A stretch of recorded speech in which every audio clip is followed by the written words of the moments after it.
وما تزعليش لقيتهم قالوا لك انه مش باين عليه اثر الفراق انه مش بيجيب في سيرتك، وانه عادي ده بان عليه اثر الفراق. ولا في ألم ولا في اشتياق. الكاش قصيدة كتبها فيكي هي دي اللي طلعت بيها، اما هو خلاص نسيكي. قعدت ولا يشتريها. ما احنا قلنا لك زمان تسمعيش؟ ما تزعليش.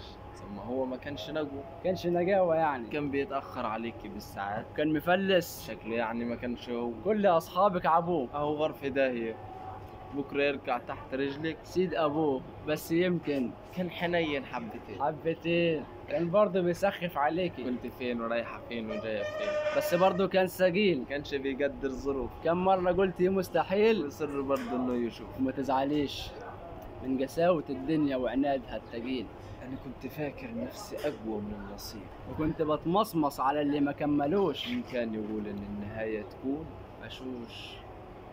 أنا عندي ركن اخبي فيه كل الحاجات، كل القصايد والألم، كل البلاء، جيت أركنك جوا رفض، ما كفكش.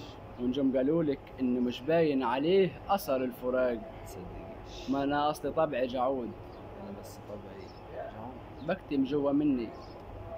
مش فاكرة إن أنا وجرحها طبان عليها بعدها، مش كنت بتنطط وأغني، الناس تشوفني تقول حجر. ولا اتكسر ولا اتواجع زي الجبل ما بينحنيش. ما تصدقيش، أنا لما سبتك كل حاجة اتغيرت.